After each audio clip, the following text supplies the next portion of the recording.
So mga insan, natatawa ako sa mga tao lately. So nagpahinga tayo for vlogging and sa pag-mekos-mekos natin yan. Nagpahinga tayo like for 3-4 months. Approximately today, like 3 months na ako nakapahinga. So habang may mga bagay-bagay na inaayos ako, people are thinking na bakit tumigil ka na, ganito ganyan, bakit nag-stop ka na. Some of the people are judging me na humina na ako, wala na, laos na. Ang mga insan, tinigil ko lang po mag-post kasi gusto ko ng peace of mind. Kasi ang dami kong na-encounter na tao nung nasa taas tayo, nung nasa tuktok tayo, kailangan ko silang i-cancel. So this was the only way na naisip ko. Kasi hindi naman po pera yung habol ko eh. Hindi ko naman habol na parang idediretso ko, yes, malaki yung kikitain mo. Pero gusto ko mag-cut off ng mga tao na alam kong ginagamit lang ako at alam kong nandyan lang sila kung kailan sikat ako. So ngayon mga insan, nalaman-laman natin, may mga taong nagbabackstab na sa atin sa likod na mismong close ko pa, yung iba blood-related ko pa, yung iba kaibigan ko pa. So nakakadismaya yung part na yun, masakit sa puso. Siyempre, in-all out mo yung sarili mo sa kanila, nagpakatotoo kang kaibigan, pero sila hindi nila vinalue. Nire-respect ka lang nila nung nasa taas ka. Ngayong akala nilang pabagsak ka na, wala na sila dyan. So, thank you mga insan. Buti nalaman ko na yung totoong motive nyo sa akin and I am so much grateful na ang dami yung natanggal sa buhay ko ng mga tinik. Naakala ko na totoo na kayo sa akin, naakala ko na mahal nyo na ako, naakala ko nandiyan kayo pag kailangan ko kayo. Pero I never used you guys for anything. Hindi ko po kayo kailangan sa kahit anong bagay. Ngayon, napatunayan nyo na yung totoong halaga nyo sa buhay ko na wala kayong kwenta.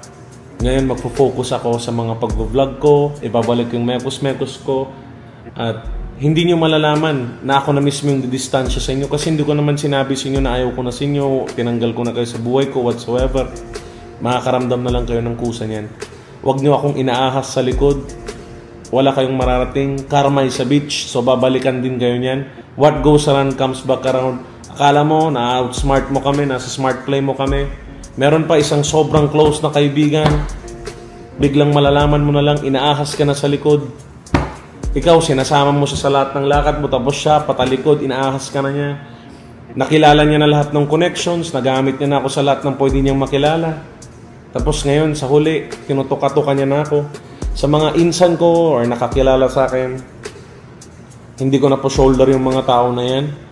And kung true, sa akin nyo po nakilala yan, ako na po nagsasabi, ingat po kayo kasi ang kaibigan ko na yan or yung kakilala ko na yan na tao, manggagamit po ng tao yan at hindi po ako part nun, okay? So labas po ako yan mga insan. Tamang real talk lang, dami ko nang iniisip, putang na. Halos 3 buwan or 2 buwan ko din iniisip yan, putang na yan na parang, ano ba naman yan? Actually lang ba siya na? 6 sila na tao na sobrang close ko tapos sa huli ganyan lang yung ginawa. Upsetting, nakaka-stress, depress. Sasabihin siguro ng iba na sa'yo na yung mali sa ganito ganyan. No guys. Nung umahon ako, hindi kasi ako mapanghusga na tao. Pero nung umahon ako, yung mga yan dumikit sa akin, hinayaan ko lang. Kaibigan naman, okay lang, tropa naman eh. Wala namang mawawala sa akin. Pero nung pakonte-konte, sinadya kong tinigil to, hindi nila alam yung totoong dahilan. Sinabi ko na lang na ayoko muna, ganito, ganyan, depressed, whatsoever. Akala nila humina na ako, tinaman na ako sa utak. Hindi nila alam na ayoko na sa kanila, gusto ko lang silang tanggalin at mawala. Ngayon, nakita ko ng totoong kulay and motives nila. Thank you, Lord. Ako na po yung didistansya sa inyo. Ako na po yung aalis. Basta ako gagawin ko na kung saan nagiging masaya ako. Sa totoo lang, mas maganda pang stranger yung mahalin mo kaysa sa mga ganyang kaibigan. So ako mga insan, humihingi ako ng pasensya sa inyo, matagal ako nawala. At muling nagbabalik yung insan nyo. Magkakalat na tayo sobra-sobra. Pasensya na sa mga napapanood yung mga vlogger na iba dyan na scripted masyado yung vlogs for the views. Dumidikit na sa kung kani-kaninong mayayaman. Tayo insan, all knowledge, walang script, magiging totoo lang tayo. Kung ano yung lalabas sa bunga ngayon na yun. So yeah, I miss vlogging and I am back mga insan. Maraming salamat. I love you so much na sobra-sobra yan. Mekos na natin yan. At putangan na nyo lahat ha. Lahat ng mga gago kayo yan. Akala niyo wala na Mr. No Worry?